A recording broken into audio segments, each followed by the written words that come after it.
Well, hey, Peninsula Bible Fellowship. I have the privilege of talking with Dr. Jerry Sittser. He's a professor of theology and a senior fellow at Whitworth University here in Washington State, but in Spokane. He's the author of a number of important books. I have a few of them here. I want to highlight just a couple for you.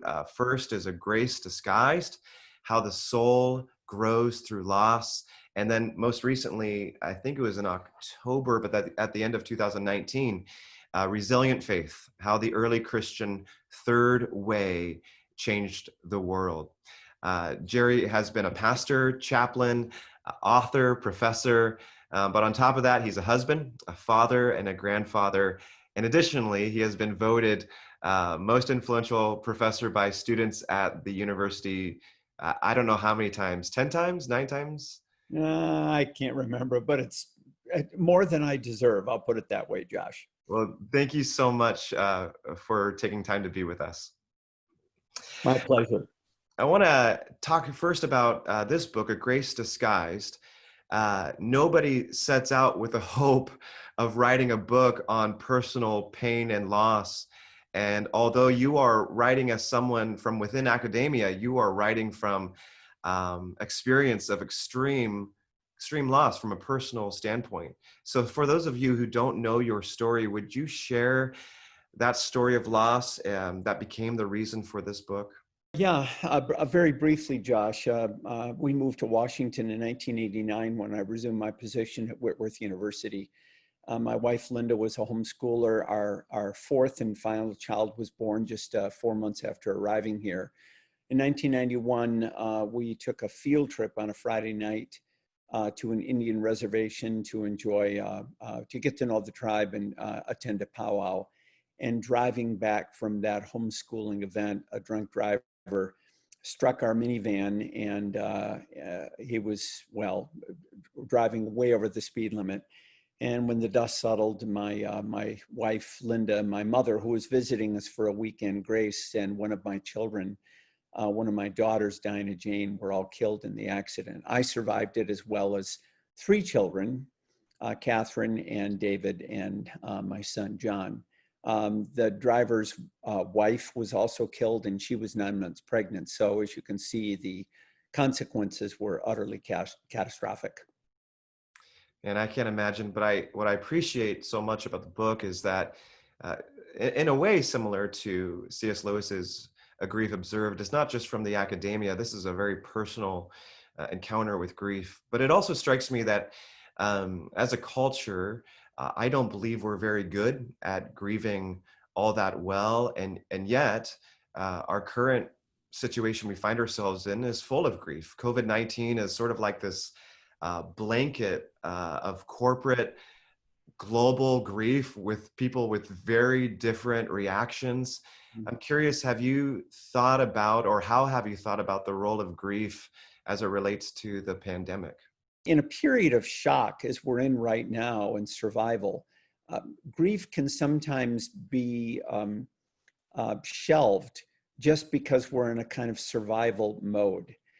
But eventually it will get its way with us and begin to wear us down. And that's all ahead. Not simply the obvious grief of, let's say, losing a loved one, and that's going to occur plenty as it is, but also a different kind of grief.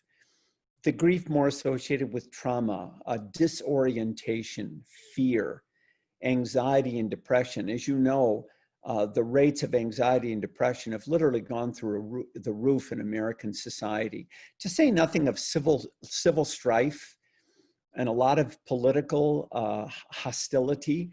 So this is a very complicated situation. And I do think that much of the grieving that we have to do is still ahead of us. My own wife, I remarried 10 years ago, has a mother who's in a nursing home in New York.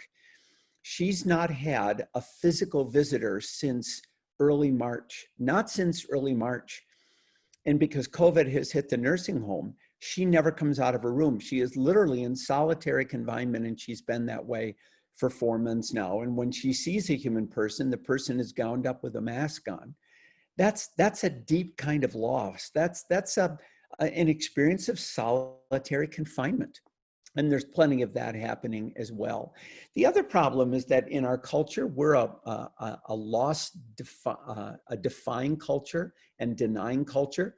I think there are a couple of reasons why.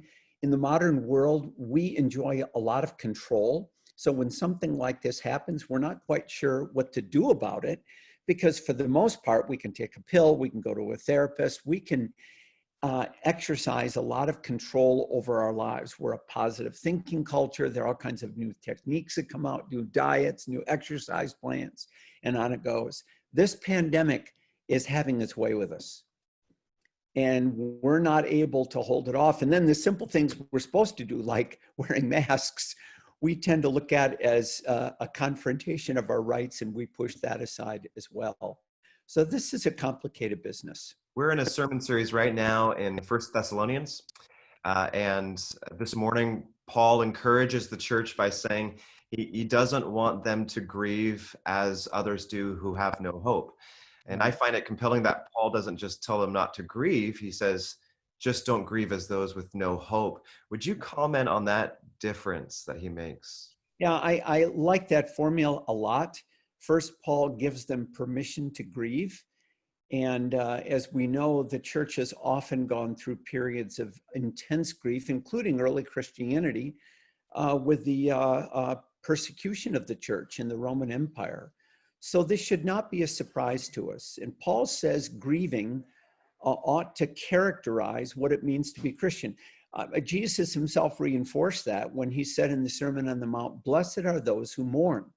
What's telling about that is that he doesn't put it in the past tense.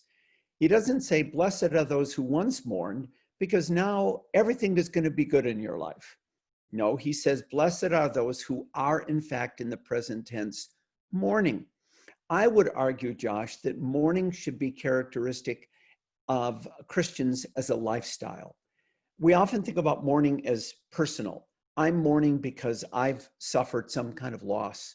But think about all the loss that occurs in the world every day.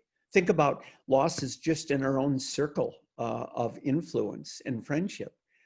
We ought to be mourning as a lifestyle. Lament should characterize our lives, but always in hope. One of my favorite Psalms, in fact, I recited it in my devotions this morning, is Psalm 42. And it's about mourning and hope. So the formula is there throughout the biblical narrative. Not just Paul, but Jesus and Psalm 42 and many other places. And we have to learn to live in that tension. Rather than thinking we have to overcome negative things, losses, suffering, grief, whatever it happens to be, before we can experience hope or joy, we need to recognize that the soul has a capacity to do both simultaneously. Now, the danger, of course, and we Christians succumb to it all the time, is to drop these trivial little verses on people. Now, of course, you and I know they're not trivial, but we can use them trivially, in a trivial way. The best gift we can give to people who have suffered some kind of loss is just to be quiet and to be with them. I mean, Job's friends were the smartest in that first week when they said nothing. The minute they opened their mouths and tried to give conventional answers to comfort Job in some way, everything began to unravel. Silence and presence, it's the best gift we can offer. That is so good. And thank you so much for writing it. Church, the book is A Grace Disguised, How the Soul Grows Through Loss. And I would deeply commend it to you to check it out. So thank you so much.